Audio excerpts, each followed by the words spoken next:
그래서 그때 이 아나니아의 안수를 통해서 사울은 엄청난 유익을 얻게 되죠.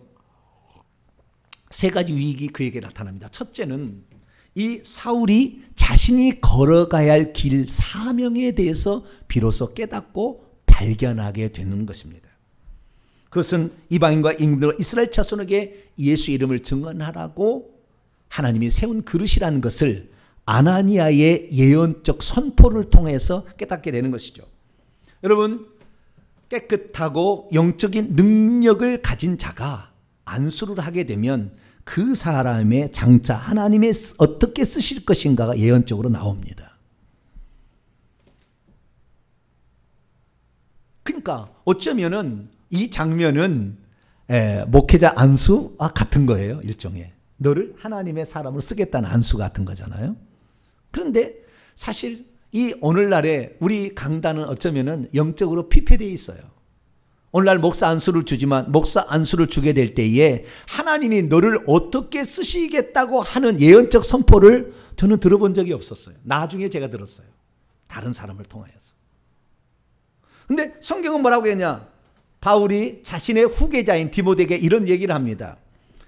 너는 내 속에 있는 은사 곧 장로회에서 안수받을 때 예언을 통하여 너에게 주어졌던 것을 경홀히 소홀히 여기지 말라.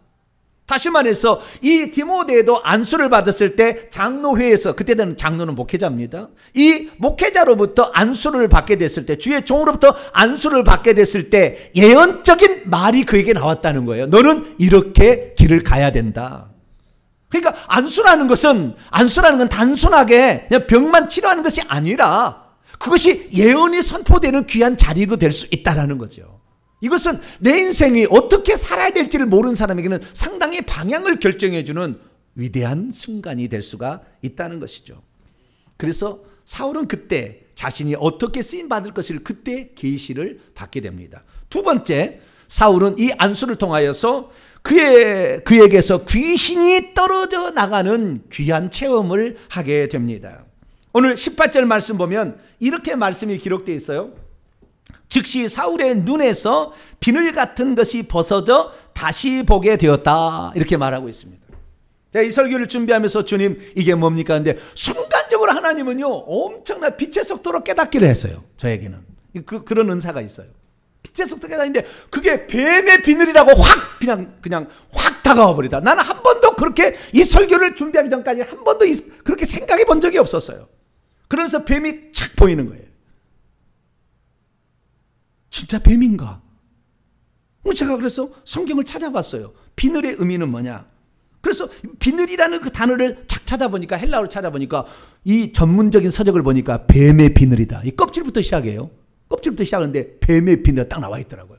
본 사람이 있었던 거예요.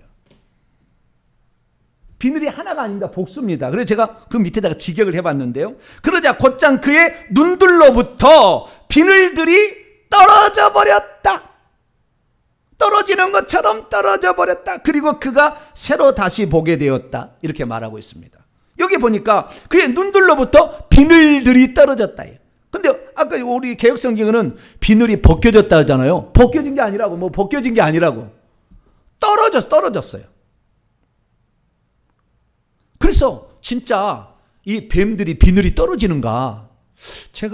저는 어릴 때부터 꼴을 많이 베러 다녔어요. 꼴망토에다가 이렇게 풀을 한 집씩 해서 두엄을 만들어야 농사를 지니까 아버지가 꼭 이렇게 꼴을 베라고 하거든요. 그러니까 가서 꼴을 이렇게 뱁니다. 꼴을 베는데 뱀이 많아요. 풀을 벨 때는 뱀이. 저는 꽃뱀을 많이 봤어요. 꽃뱀. 그게 뭐라고 하는데 잊어버렸어요. 무슨 이름이 있어요. 근데 꽃뱀이 꽃이 이렇게 빨간 것이 이렇게 그 비늘 같은 데다가 이렇게 듬덩듬덩 있어요. 꽃뱀이라 하는데 그 꽃뱀에다가 시커먼 것은 독사입니다. 시커먼 거. 세모나에서 독사. 까치 독사가 제일 무섭다고 해요. 작은데 아주 무서운 독이 있는. 그럼 한 번 맞으면 그 죽는다고 그래요. 근데 어쨌든 뱀을 많이 봤는데 뱀만 보면은 제가 안 죽인 적이 없었던 것 같아요. 그냥 낫으로 머리를 쳐버렸냐 내가 가가지고. 왜 그런지 뱀하고 원수지간인가? 성경은 원수지간이라고 하더라고요. 근데 좌우지간 제 예수도 안 믿었는데 그때는 그렇게 뱀을 많이 죽였거든요. 그런데 뱀의 뱀에 죽이기만 했지 내가 껍데기를 벗겨가지고 그걸 구워 먹지는 않았어요. 죽이기만 했지. 그런데 나는 뱀에 껍질이 있나 비늘이 있나. 물론 모양은 비늘이 있는 것처럼 보이잖아요. 그런데 허물은 내가 벗어놓은 것을 봤지만 그게 비늘 같은 건 내가 못 봤거든요. 그 비늘이 진짜 있나. 그리고 이게 깨달아지니까 성령으로 깨닫게 계시니까. 그래서 제가 인터넷을 조사를 해봤어요. 뱀이 과연 비늘이 있나. 모양만 그렇게 생긴 것이지 진짜 비늘이 있나. 찾아봤더니 어떤 사람이 올려놨어요. 뭐라 올려놨냐면 저쪽에 보면 시커멓게 보이는데 저게 큰 뱀이에요. 대가리가 보이십니까? 오른쪽에 아래 오른쪽에 대가리 안 보시나요? 뱀은 제가 머리라고 하자 공손한 용어를 쓸 수가 없어요. 대가리가 보입니까? 보이죠? 저기 오른쪽에 아래 보면 대가리가 지금 있잖아요. 뱀에. 그 뱀인데 상당히 큰 뱀이 애완용 뱀인가 봐요. 그런데 어떤 사람이 이 애완용 뱀을 기르는데 이 뱀이 못 나가도록 이렇게 뭘 붙여놓은 모양이에요. 이렇게 붙여놨는데 테이프로 붙여놓은 모양이에요. 그런데 뱀이 거기를 뚫고 가려고 몸부림을 쳤나 봐요. 그래가지고 저 시커먼 뱀이 거기다가 테이프를 붙여놓은 데다가 막 뚫고 가려고 하다가 보니까 오른쪽에 보시면은 저 접살하는 것이 뱀의 비늘이에요.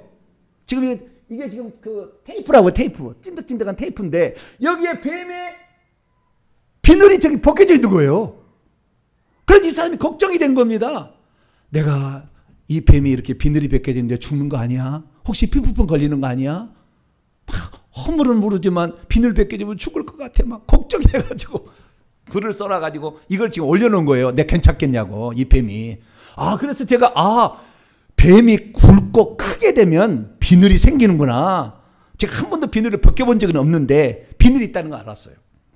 그러면 이 뱀이 큰 뱀이라는 거예요. 가장 큰 뱀은 용입니다. 용 결국에 용. 큰 뱀은 이 뱀 보세요. 이 용은 비늘이 확실하잖아요. 그렇죠? 네, 비늘이 확실합니다. 뱀 하나가 말이죠. 30cm 막 이 큰 용은요. 30cm 커요. 비늘 하나가. 커요. 이 용인데 저 용은 뱀이 크게 되면 용이 되는 거예요. 근데 이 뱀은 저런 용은 이 땅에 존재하지 않아요. 이것은 영적인 존재로서 사단 마귀입니다. 근데 저 용이 있는데 저 용 그림은 틀렸어요. 직접 보고 그린 그림이 아니라 저것은. 네. 그러니까 영의 눈을 떠서 본 게 아니라 그냥 남의 어떤 거 보고 간 거예요. 어떻게 하냐면요. 그 용이 모양은 비슷한데 발가락 손가락이 틀렸어요. 발가락 손가락이 지금 몇 개입니까? 이건 저 용은? 3개죠? 3개 아니에요. 나중에 쳐다보세요. 용은요 발가락이 5개입니다. 손가락 발가락 다 앞뒤가. 네, 나중에 한번 보세요. 그래 보시면은 압니다. 그래서 5개짜리입니다. 오른쪽에 그린 사람은 제대로 보고 지금 알고 그린 사람이고 왼쪽에는 모양은 흉내를 냈는데 여의도까지 저기 쥐고 있는데 뱀 알까지 쥐고 있는데 저건 잘못된 것이고 이 오른쪽이 정확한 그림입니다. 그래서 그날 이 사울이 결국에 벗겨졌다라는 것은 뭡니까? 이 눈에서부터 이게 벗겨진 것인데 눈이 그냥 안 보였잖아요. 그러니까 그전에는 이 눈이 이렇게 이렇게 감겨 있었다는 거 아닙니까? 이 속에 있는 게 아니었어요. 밖에 감고 있었던 거예요. 밖에 감고 있는데 이것이 안 떨어져 나가니까 강력한 안수자를 통하여서 이것이 떨어지는 거예요. 떨어져 나가는데 안 떨어진 거 아마 제가 생각할 때는 천사가 상당히 계급이 높은 천사가 와서 강제로 뜯어낸 것 같아요. 뜯어내면서 뱀의 비늘이 떨어지는 거예요. 여러분 영적인 세계와 육적인 세계는 많이 관련돼 있어요. 많이 관련돼 있기 때문에 육적인 세계에서 잠깐 이상하게 느끼는 모든 것들이 영적인 세계에 일어나고 있기 때문에 그런 거예요. 그래서 뱀 비늘 같은 게 떨어진 것을 누가가 의사의 관점에서 본 거예요. 그래서 그것을 써놓고 있는 것입니다. 이것은 강제로 그것을 하나님이 걷어 가셨다는 사실을 우리는 여기서 알 수가 있게 되는 것이죠. 그래서 여기에서 이 뱀이 벗어진 것이 아니고 뜯겨나가는 어떤 장면을 말해서 떨어져 나감으로 그 뱀 비늘들이 떨어진 것을 우리에게 말해주고 있는 거죠. 그래서 사울은 다시 보게 됩니다. 그래서 뱀이 막고 있었던 것에다가 이게 떨어져 나가니까 이제 육적인 시력도 회복되면서 영적인 시력이 회복이 되니 영안이 열리기 시작해서 그 다음부터 이 사도 바울은 예수님도 직접 보게 되고 귀신도 직접 보게 되고 천사도 직접 보고 사역을 할 수 있는 사람으로 바뀌게 되었습니다. 이것이 두 번째 은혜예요. 세 번째는 성령으로 충만하게 됐다는 거예요. 아나니아의 안수를 통하여서 결국에 성령으로 충만하게 되었다고 분명히 이렇게 말씀하고 있습니다. 다시 보게 되었다. 이 다시 보다는 아나 블레포라는 게, 블레포는 보다는 것이고요. 아나라는 것은 위로 다시, upon again, upward 이런 거예요.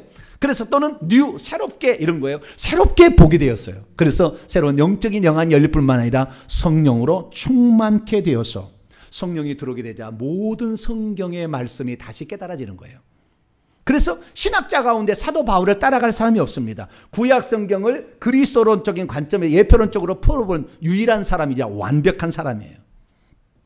구약 성경을 이 예수님을 만나기 전까지 달달달 알고 있었어도 성령이 그에게 들어오지 않으면 못 깨닫는 거예요. 아무리 많이 성경을 알아도 절대 깨닫지 못하는 거예요. 성령이 오셔서 들어오니까 그게 깨달아지니까 그때부터 성경을 보기 시작해서 성경을 해석하는 것이 어느 누구도 지금까지도 사울을 쫓아갈 사람이 없어요. 강력한 성령의 깨달음으로 그리스도가 누군지를 정확히 표현할 수 있는 사람, 그런 사람이 되었다라고 말하는 거죠. 여러분은 안수를 받기를 원하십니까? 안수를 안 받기를 원하십니까? 사울이에게서 일어났던 현상을 보게 되면 우리는 안수를 받아야 좋겠구나 라는 생각을 하게 될 것입니다.